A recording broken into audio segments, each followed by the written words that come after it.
Bismillahirrahmanirrahim. Assalamualaikum warahmatullahi wabarakatuh. Waalaikumsalam warahmatullahi wabarakatuh. Yang terhormat Ibu Kepala Sekolah SD Sukatani, yang terhormat Ibu, Bapak, Ibu, staf pengajar SD Sukatani.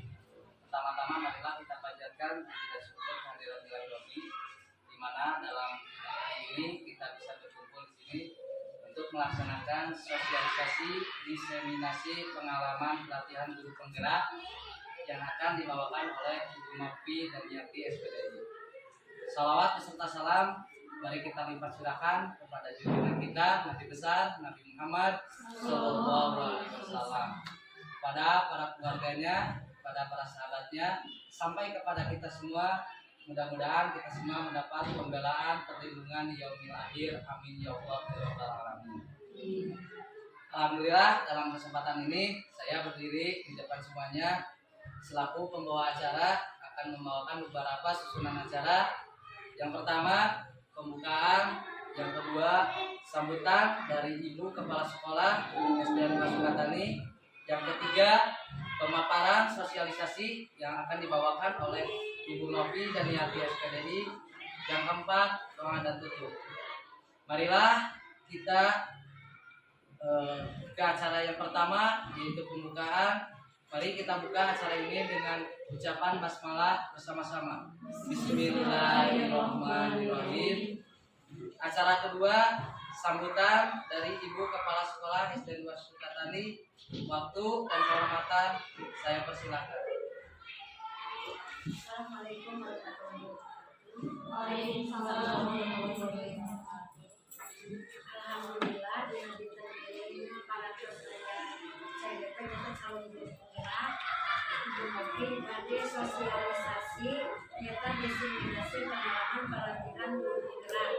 Mudah-mudahan memotivasi kalau guru-guru sedayana sareng biasa meningkatkan ilmunya kalau barangkali di kelas ini sampai kelas 6 khususnya SD 2 Sukatani,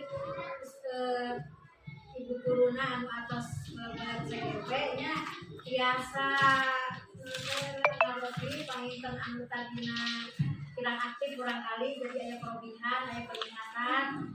Mudah-mudahan guru-guru anu salajengna oge mengikuti karena guru penggeraknya, calon guru penggerak mengikuti program pemerintah anu diselenggarakan dina tahun-tahun lainnya. Nyata ayat CGP peninggalannya nyata dibantu Ibu Novi peninggalan atas giringan sabaraha sasi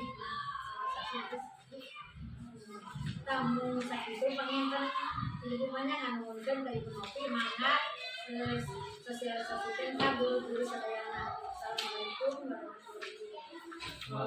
warahmatullahi wabarakatuh.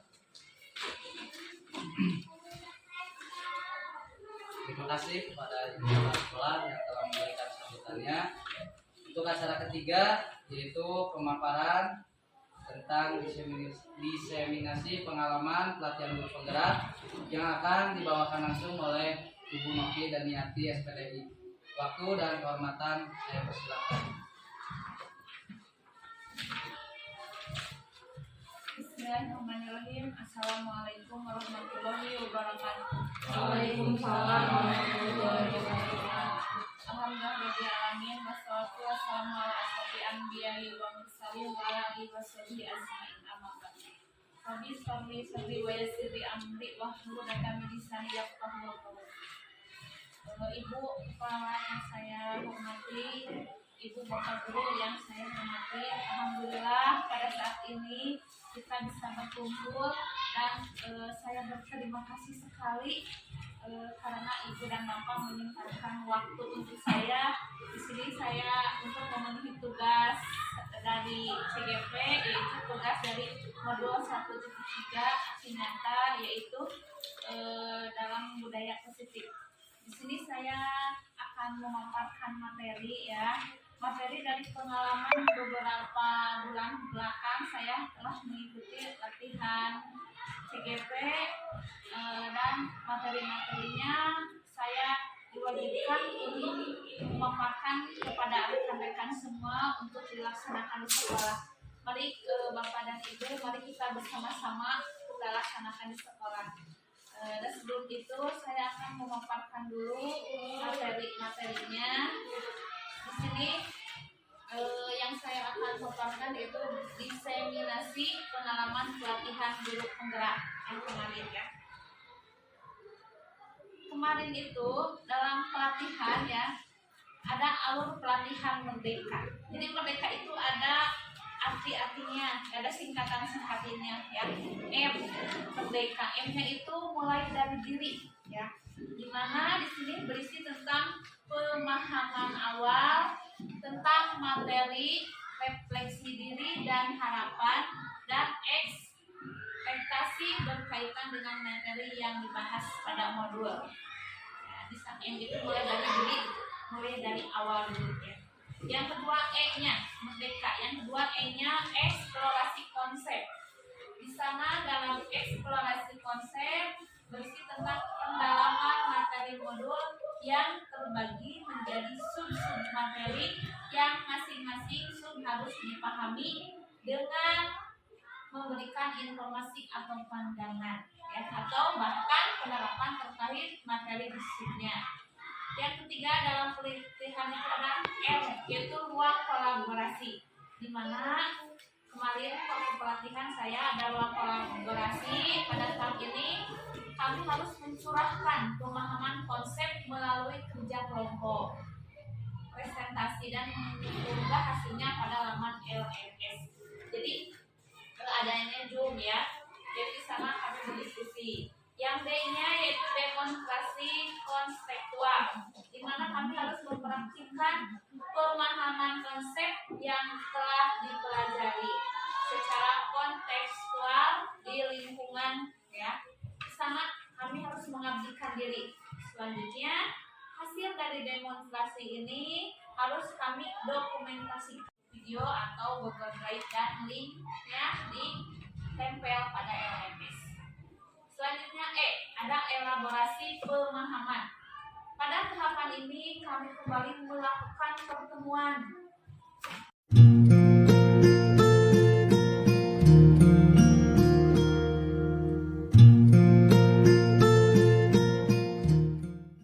keselamatan dan kebahagiaan yang setinggi-tingginya baik sebagai manusia maupun anggota masyarakat.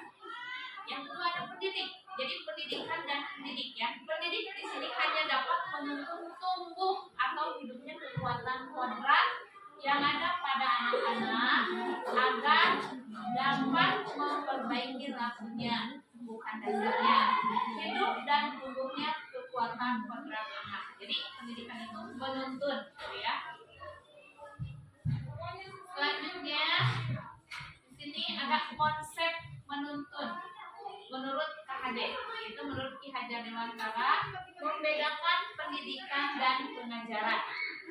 Pendidikan menuntut segala kekuatan kodrat yang ada pada anak-anak agar mereka dapat mencapai keselamatan atau kebahagiaan yang setinggi-tingginya baik sebagai manusia maupun anggota masyarakat.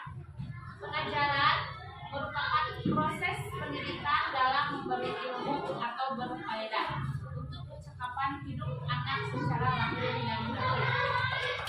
Selanjutnya, ini menuntut berdasarkan kodrat. Ada kodrat alam dan ada kodrat zaman. Itu menurut KHD ya, menurut Ki Hajar Dewantara. Kalau sekarang, jadi kemarin itu pernah mengisi apa PMM? Apa itu PMM? Merdeka Mengajar ya. Program Merdeka Mengajar kita diberi sama ya, seperti hampir sama itu membuat aksi nyata, dan aksi nyata itu merupakan kegiatan-kegiatan yang dilaksanakan di sekolah. Kita harus mengupload videonya. Sampai di mana itu sudah menguploadnya? Sudah ada di grup ya. Nah, di mana di sana berkaitan dengan profil pelajar Ki Hajar Dewantara. Profil Ki Hajar Dewantara itu ada 6. 1, beriman dan bertakwa kepada Tuhan Yang Maha Esa. 2, mandiri. 3, bergotong royong. 4, berkebinekaan global. 5. Bernalar kritis dan 6. Kreatif. Jadi sekarang Bapak Ibu harus tahu gitu ya. Di sini menuntun berdasarkan kodrat. Ada kodrat alam dan ada kodrat zaman. Kodrat alam dapat dimaknai potensi anak dalam konteks sosial budaya. Jadi murid sesuai dengan tempat di mana mereka berada, itu kodrat alam. Ya, ada pada alamnya ya, pada masing-masingnya. Yang kedua ada kodrat zaman. Maksudnya di sini kodrat zaman itu dapat dimaknai memberikan pembelajaran yang selaras dengan kemajuan zaman. Pendidikan saat ini menekankan pada kemampuan anak untuk memiliki keterampilan abad ke-21. Jadi anak itu sekarang dituntut untuk dalam pembelajaran itu mengikuti zaman. Jadi zaman sekarang harus apa? Pembelajaran itu adanya contohnya teknologi ya, sekarang teknologi sudah berkembang secara pesat dan anak-anak tidak hanya dengan buku belajarnya. Belajar kita Bapak Ibu guru bisa mengajak anak-anak tersebut dengan beberapa alat ya atau sarana. Dan di sekolah itu sebetulnya harus ada sarana dan prasarana seperti infocus. Kita bisa menampilkan video-video untuk menarik anak ya dalam pembelajaran. Nah, itu merupakan kodrat alam dan kodrat zaman. Untuk selanjutnya, pendidikan berpihak pada anak. Itu menurut KHD, menurut Ki Hajar Dewantara. Yang pertama, pendidikan berhamba pada anak. Dengan suci hati mendekati sang anak, bukan untuk meminta suatu hak layaknya ibu atau bapak kandung memberikan cinta kasih tak terbatas. Yang kedua, bersikap layaknya seorang petani yang menyemai benih. Maksudnya di sini jika ia tanam padi, menjaga dan merawat dengan sepenuh hati, dengan memberi pupuk, menjaga kesuburan tanah dan menjaganya dari hama. Namun tidak pernah mengharap padi tumbuh menjadi jagung ya. Yang ketiga di sini student contribute, yaitu dalam menggali potensi siswa, seorang guru harus mengakomodasi karakteristik setiap siswa sehingga siswa merasa nyaman dan aman. Jadi maksudnya kita melihat dulu karakter anak nih, harus dibawa kemana kita belajar. Itu yang dimaksud pembelajaran merdeka ya. Jadi kalau dulu pembelajaran itu kan menurut kita, tapi sekarang itu pembelajaran itu melihat anak, karakteristik anak dulu ya. Dan pembelajaran zaman sekarang tentu beda ya ibunya, karena tadi ada kodrat alam, ada kodrat zaman, di mana anak itu harus mengikuti, kita itu mengajarnya kepada anak harus mengikuti zaman ya pada sekarang. Tuh. Selanjutnya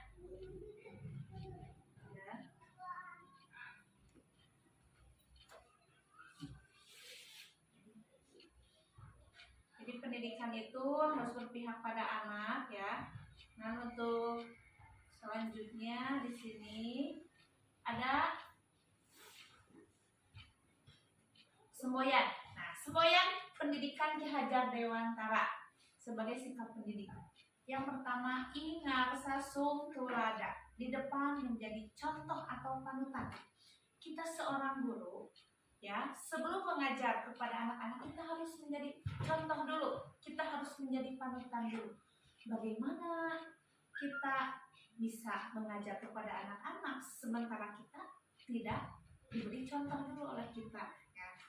Yang kedua, ing madya bangun karsa, di tengah memberi atau membangun semangat, niat maupun kemauan. Nah, kita dalam pembelajaran itu harus memunculkan semangat anak-anak ya. Kita juga tidak hanya anak-anak yang harus semangat, kita juga sebagai guru harus semangat untuk mengajarkan kepada anak-anak, niat maupun kemauan. Yang ketiga, tuturi handayani, di belakang memberikan semangat atau dorongan kepada anak-anak. Selanjutnya ada pendidikan budi pekerti. Budi pekerti atau watak diartikan sebagai bulatnya jiwa manusia. Budi pekerti atau watak atau karakter merupakan perpaduan antara gerak pikiran, perasaan dan kehendak atau kemauan sehingga menimbulkan tenaga atau kekuatan. Selanjutnya di sini budi pekerti juga dapat diartikan sebagai perpaduan antara gerak pikiran, perasaan, kehendak atau kemampuan, ya. Juga di sini perpaduan antara cipta kognitif atau karsa yang afektif sehingga menciptakan karya. Karya itu kita sebut psikomotor atau dengan kata lain olah pikir.